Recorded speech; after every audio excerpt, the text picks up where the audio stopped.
Welcome to the first ever online Festival of St Cecilia. My name's John Rutter, and it's my pleasure to be introducing this rather unique event. The annual Festival of St Cecilia, organised by Help Musicians, is always a lovely occasion, alternating between Westminster Abbey, St Paul's Cathedral, and Westminster Cathedral, with their choirs joining forces in a great musical celebration in front of a packed congregation. Well, this year, that's not possible. But thanks to the miracles of modern technology, we can take you to Westminster Cathedral, where its choir is all ready to sing. And here in the Church of St Giles Cripplegate, we'll be hearing from the amazing soprano Natalya Romaniw, who has just received the accolade of Young Artist of the Year from Gramophone magazine and is a new ambassador to Help Musicians. She'll be singing Richard Strauss's fervently beautiful song named appropriately Cecilia, accompanied by Chris Hopkins. Natalya is a former recipient of a Help Musicians Award, and later we will hear from another amazing talent and Help Musicians ambassador, Isata Kanneh-Mason, the pianist member of that remarkable family of musicians. Collaboration builds strength. And in difficult times such as these, our diverse music community must come together to support one another. This year, Help Musicians have partnered with the Cathedral Music Trust to bring you a performance from Gloucester Cathedral Choir to conclude our celebration of music. We will hear from Graham Sheffield, Chairman of Help Musicians, sharing with us the history of the Festival of St Cecilia and the impact of COVID-19 on musicians this year. And later, Harry Christophers, President of the Cathedral Music Trust, will also share his insights into this extraordinary year. For our finale, we will then head across to Gloucester Cathedral, where in partnership with the Cathedral Music Trust, we're proud to present the Cathedral Choir singing Let All the World in Every Corner Sing by Ralph Vaughan Williams, under its director, Adrian Partington. I'm both a composer and a conductor, and in some ways I was better prepared for this year than many musicians because composers work in isolation anyway. Like bad King John, sometimes no one speaks to us for days and days and days. But as a conductor, it was like having my right arm cut off. Almost overnight, a busy schedule of conducting engagements here and abroad melted away to nothing. A livelihood gone, income zero, and almost as bad, that feeling of being cut off. Musicians thrive on contact with each other and with their audiences, and the isolation can feel almost unbearable. It's interesting to look back on the history of Help Musicians. It was started in 1921 as the Gervase Elwes Memorial Fund, named after a much-loved English tenor who was killed in a railway accident. But it greatly expanded its scope and changed its name to the Musicians Benevolent Fund in 1930, in response to an event that was just about as shattering to the lives of musicians as the present pandemic. It was the invention of talking pictures. Within less than a year, thousands of musicians who played in cinemas up and down the land were thrown out of work. The MBF, as it then was there for them then. And I'm proud to say that its successor, Help Musicians, is still there today for all our musicians in times of need.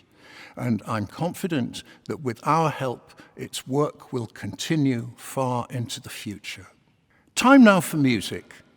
I think the first Palestrina motet I sang as a member of my school chapel choir was Sicut Cervus, Like as the Heart Desireth the Waterbrooks, a setting of Psalm 42. I loved it then, and I love it still. Its timeless serenity seems to take us to a higher realm far above our present travails. Westminster Cathedral Choir, under the direction of Peter Stevens, will sing it for us now.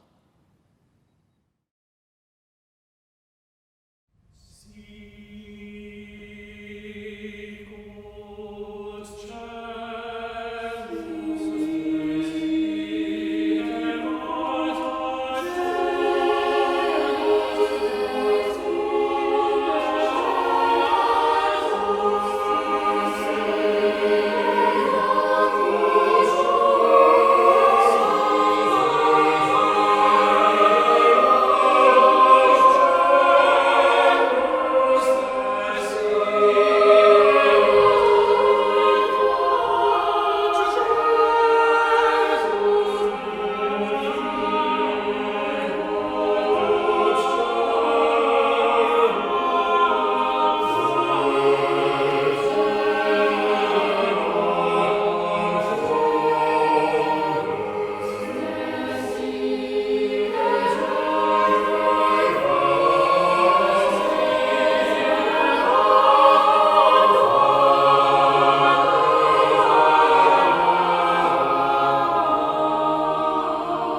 Hello, I'm Graham Sheffield, Chair of Help Musicians.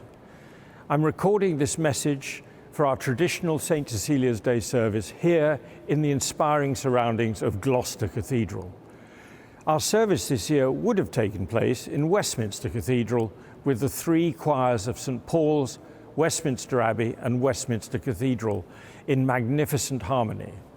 For obvious reasons, that couldn't happen this year, but together as a Help Musicians team, we've tried to turn a serious issue into an opportunity to try something new.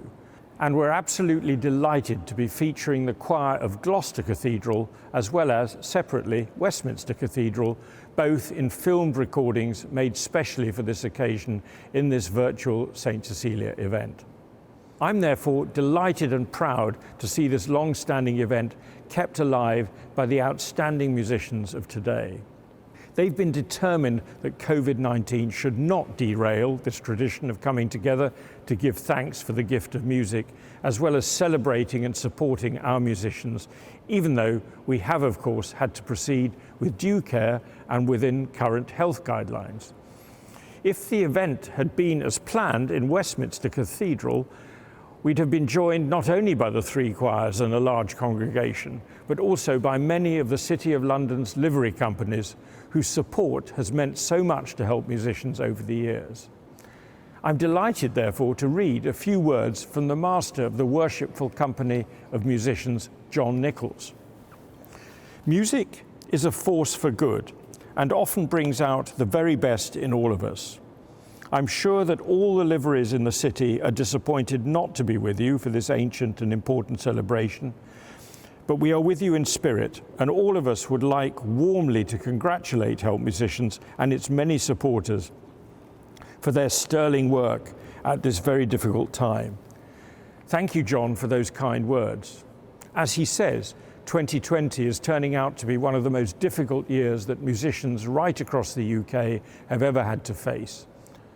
And as we approach our centenary, our support, sadly, is needed more than ever, with tens of thousands needing help with hardship funding, creative and business support, along with mentoring, health and well-being advice in order just to keep themselves afloat.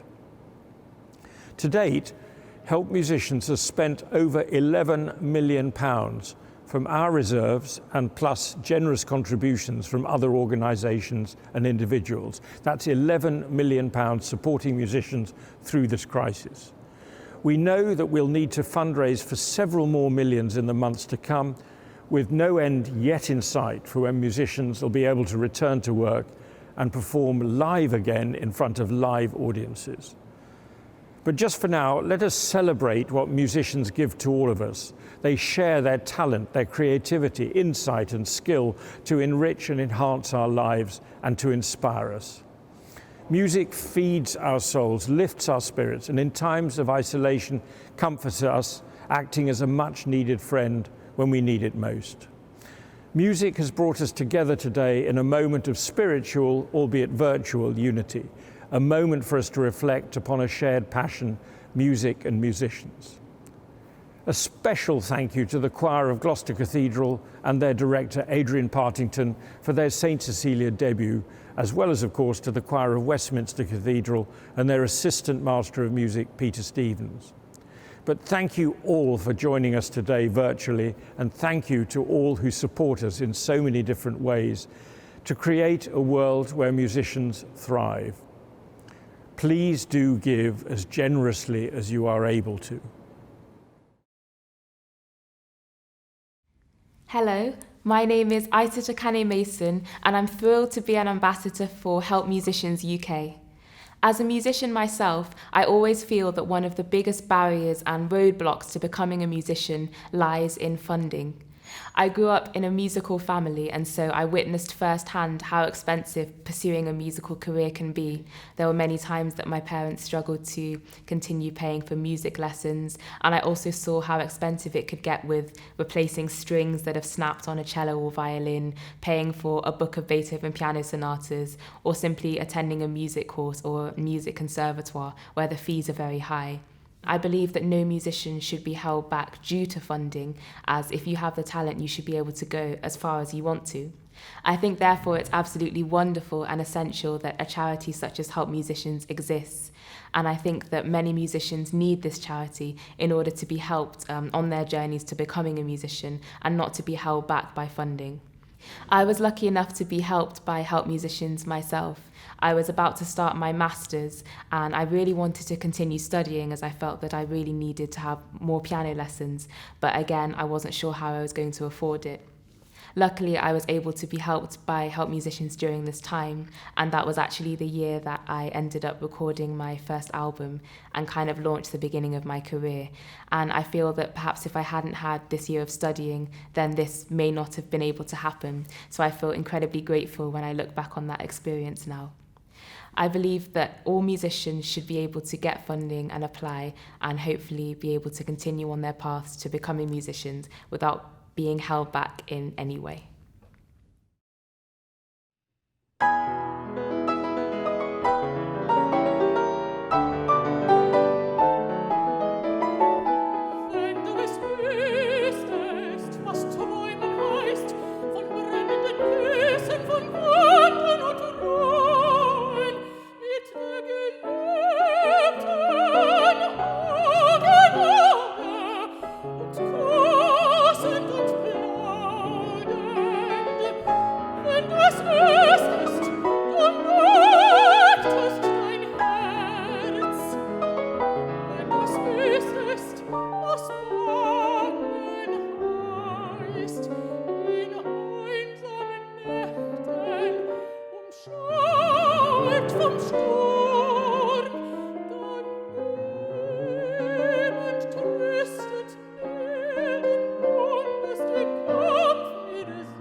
Welcome everybody. I'm Harry Christophers, the President of the Cathedral Music Trust.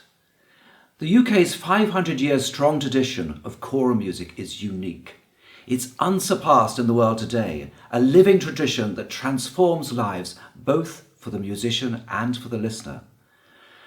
A leading voice for cathedral music, the Trust works to uphold this integral part of the nation's cultural heritage by campaigning on behalf of cathedral music and musicians, supporting choirs and choristers in need, and encouraging the pursuit of excellence in choral and organ music.